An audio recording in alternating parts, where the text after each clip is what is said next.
Hello everyone, welcome back to Tech Logics. Today, I'm really excited because we're going to unbox and set up this awesome Waveshare 7-inch capacitive touch display that's made especially for the Raspberry Pi. It uses the Pi's native DSI interface to connect, features a toughened glass touch panel, and the best part is that, on the latest Raspberry Pi OS, it's pretty much driver-free with full 5-point touch support. Alright, let's get started with the unboxing. Here's the package right in front of me. It comes in a nice, sturdy box from Waveshare. The branding looks clean and professional. Okay, time to open it up.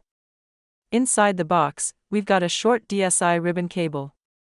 It's a 15-pin flexible flat cable, about 12 centimeters long. There are also a few screws and some copper standoffs. You can clearly see all the mounting points for the Raspberry Pi, the holes for the standoffs, and the connectors. Depending on the version, there might also be a power jumper cable included in case you need a bit of extra power for your setup. Removing this top layer of foam padding, we reveal the front, which features the toughened glass capacitive touch panel. It feels super solid and definitely scratch resistant. Let me carefully peel off this protective film. That's everything included. It looks complete and well packed. Before we move on to connecting it, let me quickly go over the main specs. This is a 7-inch screen. Most models have an 800 by 480 resolution, but some higher-end variants come with a 1024 resolution. It depends on which one you bought. It uses an IPS panel in most cases, so you get really good viewing angles. On Raspberry Pi OS, you get full 5-point capacitive touch, and it's super responsive. On other operating systems, it's limited to single-point touch. It connects directly through the DSI port, so no HDMI cable is needed, and it keeps power usage low. The toughened glass on top makes it durable, and the design allows you to mount the Pi right on the back for a clean all-in-one setup. All of this makes it perfect for building dashboards, media players, retro gaming handhelds, or pretty much any portable project. Alright, that's the unboxing done. Now, let's connect the display to the Raspberry Pi using the DSI interface with the small 15-pin ribbon cable. Before we proceed with the connection, it's essential to ensure that the Raspberry Pi is properly attached to the display panel. Use the screws provided in the packaging to secure the Raspberry Pi on the backside of the display panel. This step is crucial since it helps maintain a stable and organized setup, preventing any potential movement or disconnection during use. Start by removing the protective film from the screw holes located on the backside panel of the display. This film can obstruct the placement of the screws, affecting the stability of the Raspberry Pi attachment. Once the protective film is removed, fasten the screws and their corresponding nuts. This will create a solid provision for attaching the Raspberry Pi, ensuring that it stays securely mounted and won't detach accidentally during operation. When attaching the Raspberry Pi to the backside of the display panel, it's important to use the short 15-pin ribbon cable included with your display. This cable is designed for ease of connection and helps minimize clutter by avoiding unnecessary exposure of excess cable outside. Carefully connect one end of the 15-pin connector to the DSI interface on the display panel. This interface is specifically designed to facilitate a direct connection, maximizing performance and efficiency.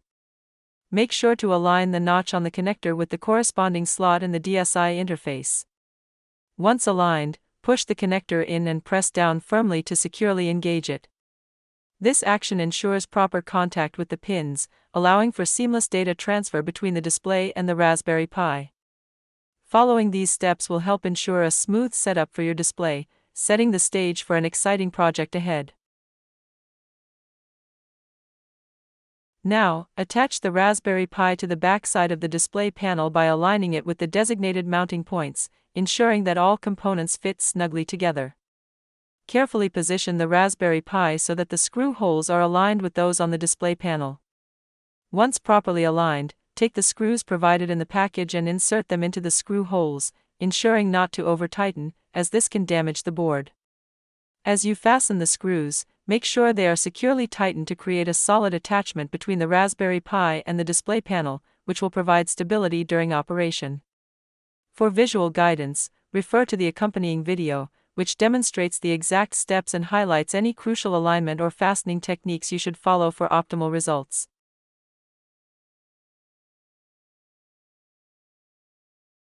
This time, connect the other end of the 15-pin connector to the Raspberry Pi's 15-pin DPI connector, ensuring that it is firmly seated in place. Before making this connection, double-check that the SD card with the operating system installed is properly inserted into the Raspberry Pi. This step is crucial because it can be quite challenging to insert the SD card after the DPI cable is connected due to limited access. Ensuring that the SD card is in place beforehand will save you potential hassle later on. Once the SD card is inserted, carefully connect the 15-pin ribbon cable to the DPI connector, making sure it is aligned correctly and securely fastened to create a reliable connection for data transfer between the Raspberry Pi and the display.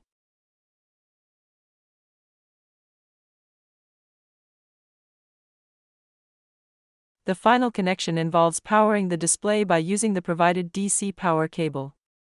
Connect one end of the DC power cable to the DC input pin on the display. Then, take the other end of the cable and connect it to the Raspberry Pi's DC plus 5V and ground pins. It's important to refer to the connection diagram shown in the video demonstration to ensure that you are connecting cables correctly. When making these connections, pay close attention to the positive and negative polarity to avoid damaging both the display and the Raspberry Pi. Incorrect connections can cause irreversible damage to the components, so double-check that the plus 5V, positive, wire is connected to the appropriate pin and the ground, negative, wire is securely attached to the correct ground pin. Following these steps carefully will ensure a safe and functional setup for your display and Raspberry Pi. Finally, connect the power source to the DC power input to turn on the Raspberry Pi. It's important to note that no additional power supply connection is needed for the display panel since we are sourcing the DC 5-volt power from the Raspberry Pi itself for the display. As you power on the Raspberry Pi, the display will typically show a boot screen with a color palette.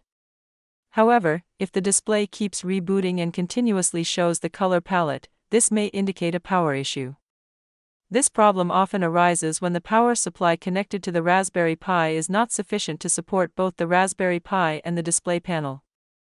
Both devices require more than a DC 5V and 2A power supply for proper operation. If you're using a supply that delivers less than 2A, you may encounter this reboot issue. To resolve this, replace your current power supply with the original Raspberry Pi DC 5V and 2.5A power supply or any other DC 5V power supply that can deliver 2A or more. This will ensure that both the Raspberry Pi and the display can boot the operating system and run smoothly without any interruptions. That's all. Now, the Raspberry Pi OS is loading smoothly, and the display is showing the welcome desktop screen. You'll see the familiar desktop Windows icons appear, indicating that the operating system has successfully booted up. This initial screen sets the stage for exploring the various features and functionalities of your Raspberry Pi setup. One of the standout features of this setup is the touchscreen functionality, which allows you to interact with the desktop interface without the need for a keyboard or mouse. The capacitive touch display is responsive and provides a user-friendly way to navigate through applications and settings. This makes it an excellent choice for projects where space is limited or when a more streamlined interface is desired. Now that everything is set up and operational, you can start adjusting settings, installing software, and exploring the capabilities of your Raspberry Pi. Whether you're building a media center, creating a digital dashboard, or simply experimenting with different projects, the combination of the Raspberry Pi and the touch display provides a versatile and engaging experience. Enjoy your new setup and all the exciting possibilities it offers. Not only can this Waveshare display connect with the Raspberry Pi, but the upcoming parts of our videos will also showcase various ways to utilize this powerful combination in DIY electronics applications. We'll explore exciting projects such as network tools, a share market trading terminal, CCTV surveillance integration, and much more. This initial setup guide is just the beginning, and we encourage you to stay tuned for our future videos, where each tutorial will provide valuable insights that can enhance your everyday life. Our goal is to empower you with practical knowledge and skills that can be applied in real-world scenarios.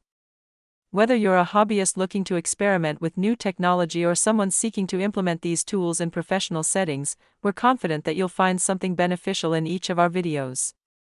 The versatility of the Raspberry Pi, coupled with the Waveshare display, opens up a world of possibilities that cater to a wide range of interests and needs. If you found this video helpful, we'd really appreciate your support. Please smash the like button, share it with your friends, and subscribe with notifications on. Your likes and subscriptions motivate us to keep creating high-quality content tailored just for you. Thank you for being part of the TechLogics community, and we look forward to seeing you in the next one.